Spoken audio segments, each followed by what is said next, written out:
இந்த கிளீன் ஸ்ரீலங்கா என்று நீங்கள் சொல்லுகின்றீர்கள்.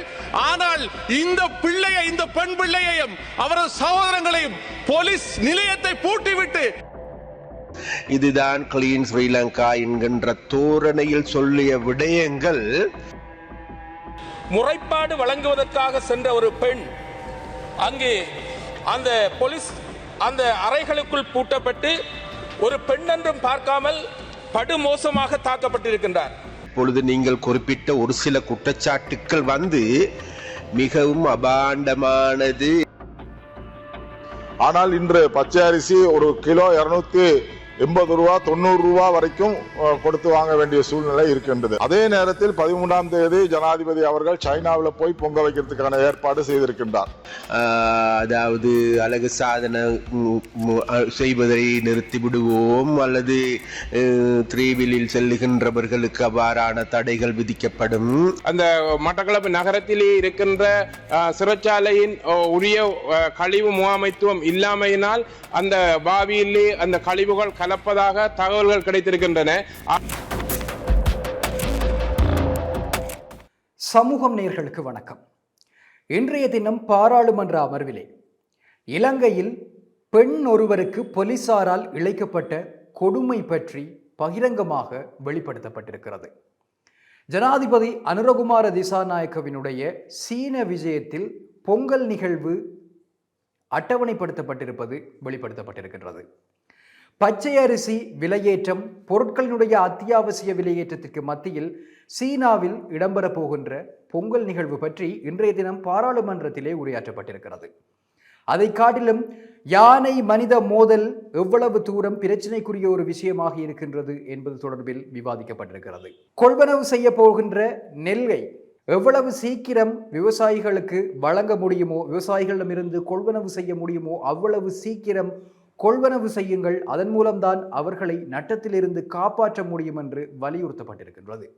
இரண்டாவது தினமாக பாராளுமன்ற அமர்வு இந்த வாரம் இடம்பெற்றிருக்கின்றது. இன்றைய தினம் இதில் விவாதிக்கப்பட்டிருக்கின்ற சில முக்கியமான விடயங்கள் குறித்து இந்த தொகுப்பிலே பார்க்கலாம். மட்டக்களப்புக்கும் அம்பாறைக்கும் இடைப்பட்ட பிரதேசத்திலே இருக்கின்ற பெரிய நீலாவணை என்கின்ற பிரதேசத்திலே பெண் ஒருவர் முறைப்பாடு அளிப்பதற்காக போலீஸ் நிலையத்திற்கு சென்ற போது அவருக்கு பாலியல் ரீதியிலான கொடுமைகள் இழைக்கப்பட்டிருப்பதாக, போலீசாரால் இழைக்கப்பட்டிருப்பதாக பகிரங்கமாக இன்றைய தினம் பாராளுமன்றத்திலே மட்டக்களப்பு மற்றும் அம்பாறை மாவட்ட பாராளுமன்ற உறுப்பினர்கள் ஸ்ரீநேசன் மற்றும் கோடீஸ்வரன் ஆகியோர் பகிரங்கமாக சபைக்கு அம்பலப்படுத்தி இருந்தார்கள். இது தொடர்பாக உடனடியாக நடவடிக்கை எடுக்கப்பட வேண்டும் எனவும் அவர்கள் வலியுறுத்தி இருக்கிறார்கள். இன்றைய விவாத பொருள் ஏற்றுமதி இறக்குமதி சட்டம் தொடர்பாக அமைந்திருக்கின்ற வேளையில் உண்மையில் இது பற்றி நிறைய பேச்சுக்கள் இடம்பெற்றிருக்கின்றன. அந்த வகையில் பிரித்தானியர் எமது நாட்டை விட்டு சுதந்திரம் அளித்துவிட்டு சென்றபோது எமது நாடு ஆசியாவில் 3வது நிலையில் பொருளாதார நிலையில் காணப்பட்டதாக வரலாறு கூறுகின்றது. தற்போது எமது பொருளாதார நிலை எப்படி இருக்கின்றது என்பதை பற்றி நாங்கள் சிந்திக்க வேண்டியிருக்கின்றது. குறிப்பாக சொல்லப்போனால் 77 ஆண்டுகள் எமது தலைவர்கள் இந்த நாட்டை ஆண்டிருக்கின்றார்கள். இந்த தலைவர்களின் ஆட்சி மூலமாக 3வது நிலையில் இருந்த இந்த பொருளாதாரம் தற்போது எந்த நிலையில் இருக்கின்றது என்பதை பற்றி நாங்கள் சிந்திக்க வேண்டியவர்களாக இருக்கின்றோம். குறிப்பாக சொல்லப்போனால் ஏற்றுமதியை அதிகரிக்க வேண்டும், இறக்குமதிகளை குறைக்க வேண்டும் என்ற அடிப்படையில் பார்க்கின்ற போது எங்கோ பார்த்த ஒரு புள்ளிவிவரம் ஞாபகத்திற்கு வருகின்றது. ஜப்பானின் உற்பத்தி திறன் என்பது 60% காணப்படுவதாகவும் இலங்கையின் உற்பத்தி திறன் என்பது 1.6% காணப்படுவதாகவும் நான் எப்போதோ படித்த ஒரு புள்ளிவிவரம் கூறுகின்றது. ஜப்பான் உண்மையில் யுத்தத்தில் அளிக்கப்பட்ட ஒரு தேசமாக சாம்பல் மேடாக காணப்பட்டது என்று கூறுவார்கள். அந்த ஜப்பான் இன்று எங்கோ சென்று விட்டது. ஆனால் நாங்கள் எங்கு இருக்கின்றோம்? பிரித்தானியர் சுதந்திரம் அளிக்கின்ற போது நாங்கள் பொருளாதார நிலையில் 3வது இடத்தில் இருந்திருக்கின்றோம். இப்போது இறங்கி சென்று இருக்கின்றோம் என்றால் 77 ஆண்டுகளாக இந்த நாட்டை ஆட்சி செய்த வலதுசாரிகள் இதற்குரிய பதிலை சொல்ல வேண்டும். தற்போதைய நிலையில் இடதுசாரி ஆட்சி நடைபெறுகின்றது. இவர்கள் இந்த வீழ்ச்சியடைந்த பொருளாதாரத்தை கட்டி எழுப்பக்கூடிய விதத்தில் தங்களுடைய செயல்பாடுகளை முன்னெடுப்பதாக தெரிகிறது. கிளீன் ஸ்ரீலங்கா என்கின்ற ஒரு கட்டமைப்பு உருவாக்கப்பட்டிருக்கின்றது. நல்ல விடயம். இந்த நாடு சுத்தப்படுத்தப்பட வேண்டும் என்பதில் நாங்கள் மாற்று கருத்து கொண்டவர்களாக இல்லை. ஆனால் அண்மையில் நடந்த ஒரு சம்பவத்தை சுட்டிக்காட்ட வேண்டும்.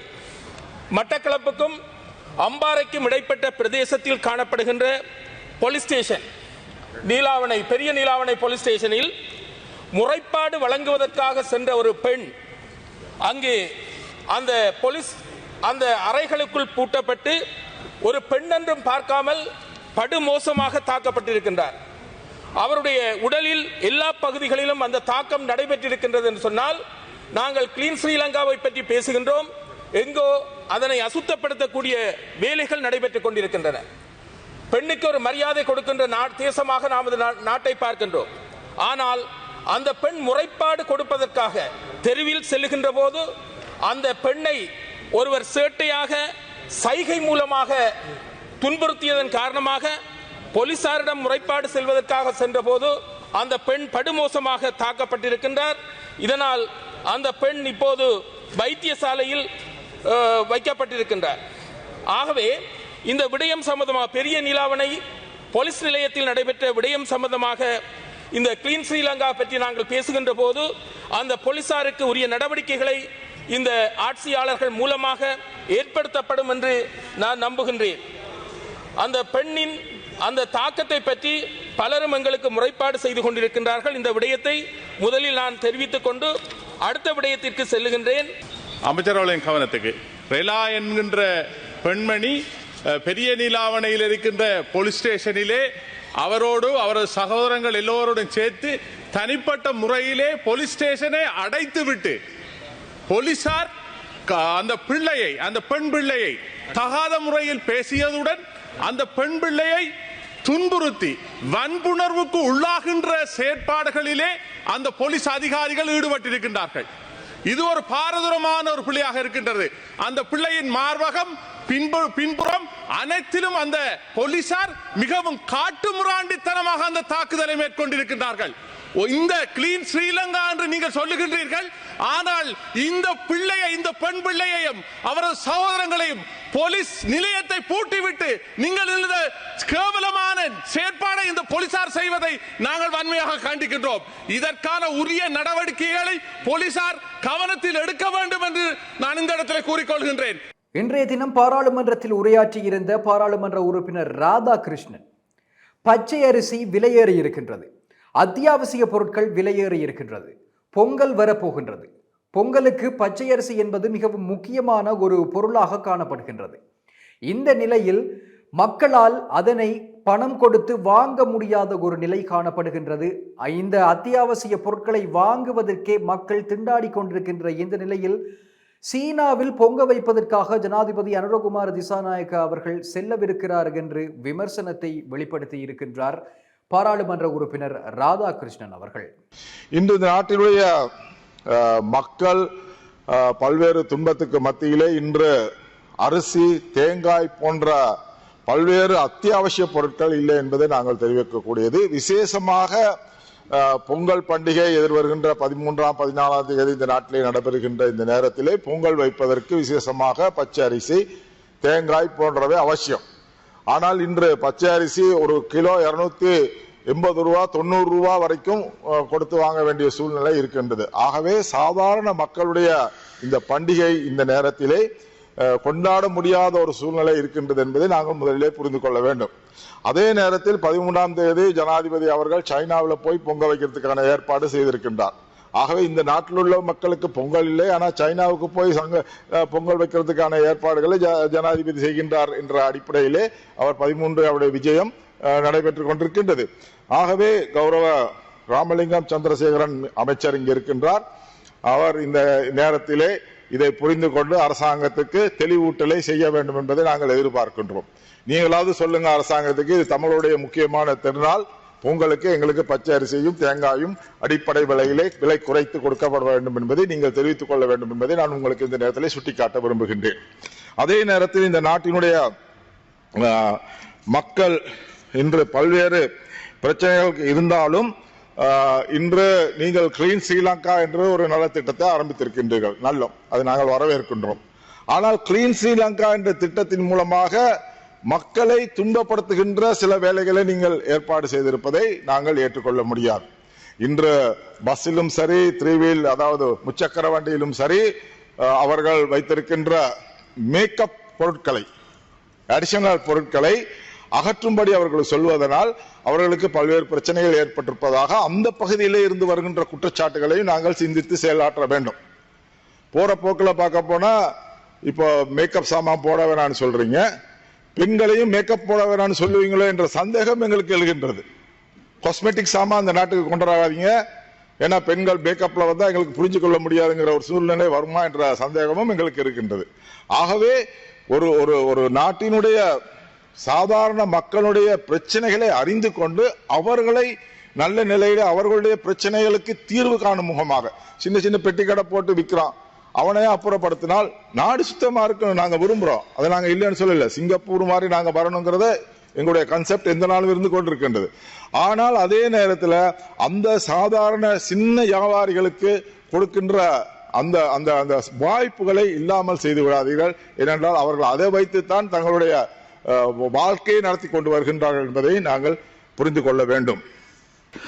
எனது பெயரை குறிப்பிட்டு உறுப்பினர் ராதாகிருஷ்ணன் அவர்கள் ஒரு சில வார்த்தைகள் குறிப்பிட்டதன் காரணமாக நான் இந்த விளக்கத்தை சொல்ல வேண்டிய தேவை இருக்கின்றது. கௌரவ ராதாகிருஷ்ணன் அவர்களே, நீங்கள் குறிப்பிட்ட விடயங்கள் நல்ல விடயங்களை நாங்கள் உள்வாங்கிக் கொள்வதற்கு, அரவணைத்துக் கொள்வதற்கு தயார்.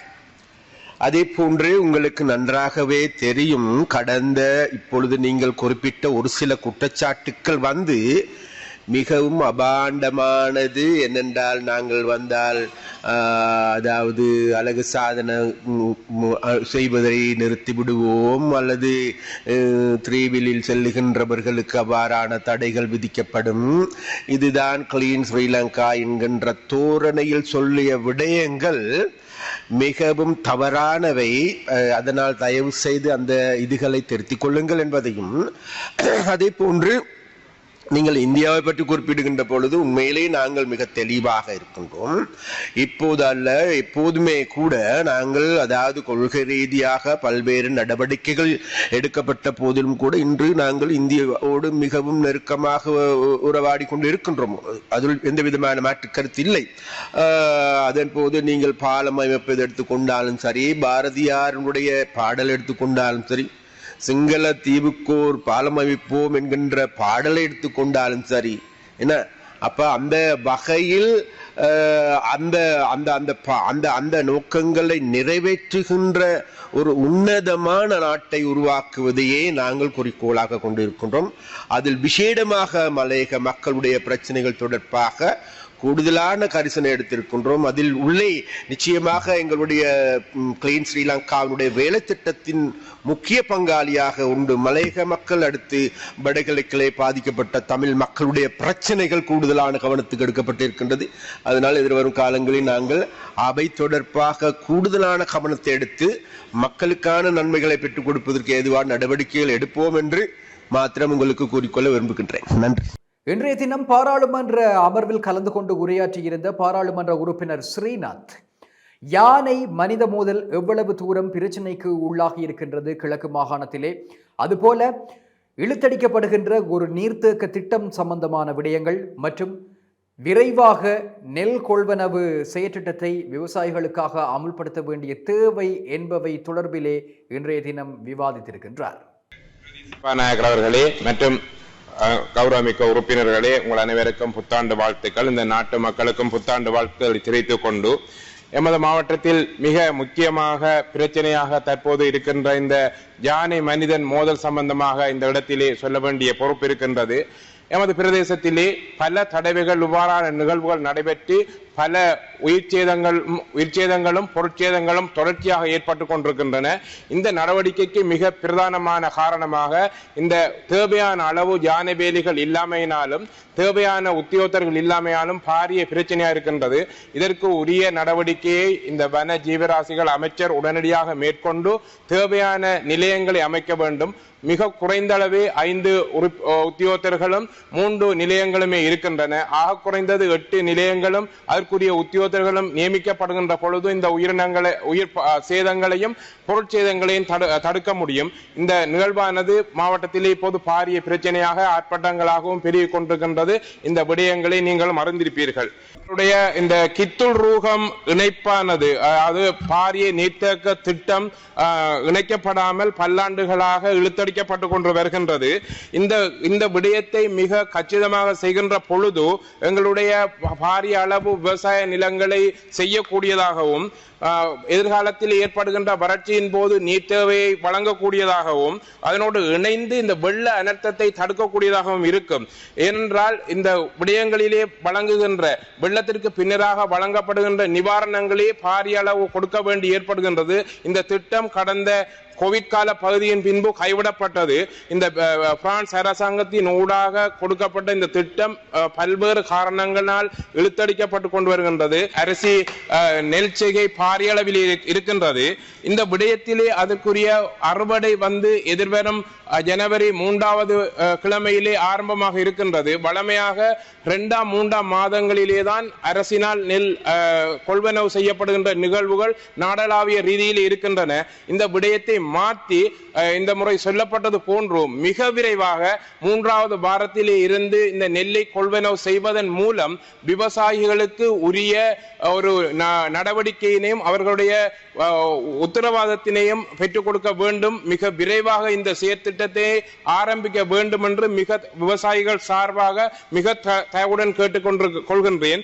ஏனெனில் அரிசி இறக்குமதி செய்யப்பட்ட நிலையிலே நெல்லின் விலை குறைவடையுமாக இருந்தால் பாரிய அளவு நட்டத்தினை விவசாயிகள் எதிர்கொள்ள வேண்டிய சந்தர்ப்பம் இந்த விடயத்திலே ஏற்படும். அடுத்ததாக மிக முக்கியமாக எங்களுடைய இந்த பிரதேசத்திலே மட்டக்களப்பு வாவி இருக்கின்றது. இந்த மட்டக்களப்பு வாவியில் அதனை சுத்தப்படுத்துவதன் மூலம் அந்த நகரை அழகாக்க வேண்டிய தேவையும் அதை சுற்றுலாத்துறையை அதிகரிக்க வேண்டியும் ஏற்படுகின்றது. மிக முக்கியமான விடயம் அந்த மட்டக்களப்பு வாவில் அந்த மட்டக்களப்பு நகரத்திலே இருக்கின்ற சிறைச்சாலையின் உரிய கழிவு முகாமைத்துவம் இல்லாமையினால் அந்த வாவியிலே அந்த கழிவுகள் கலப்பதாக தகவல்கள் கிடைத்திருக்கின்றன. ஆகவே இதுக்குரிய நடவடிக்கையாக இந்த சுத்தப்படுத்துதலும் உரிய டிரைனேஜ், அதாவது கழிவு முகாமைத்துவம் டிரைனேஜ் சிஸ்டத்தை ஏற்படுத்தி கொடுப்பதற்காக நடவடிக்கை எடுக்க வேண்டும். நன்றி நேயர்களே. பாராளுமன்ற நேரலைக்காக தொடர்ச்சியாக இணைந்திருங்கள். சமூகம் ஊடகத்தோடு சமூகம் வலையொலி பக்கத்திலே நேரலையாக பாராளுமன்ற அமர்வுகள் ஒளிபரப்பப்பட்டுக் கொண்டிருக்கின்றன. அதேவேளை இதுபோன்ற செய்தி தொகுப்புகளை உடனுக்குடன் அறிந்து கொள்வதற்கு சமூகம் ஊடக வலையொலி பக்கத்தோடு இணைந்திருங்கள். மற்றும் ஒரு செய்தி தொகுப்பில் சந்திக்கலாம். நன்றி. இதுபோன்ற செய்திகளை தெரிந்து கொள்ள சமூகம் நியூஸ் சேனலை சப்ஸ்கிரைப் செய்து அருகிலுள்ள பெல் பட்டனை கிளிக் செய்யுங்கள். மேலும் இதுபோன்ற செய்திகளை உடனுக்குடன் தெரிந்து கொள்ள சமூகம் மீடியா.com என்ற இணையதளத்தின் வாயிலாகவும் எங்களுடன் இணைந்திருங்கள்.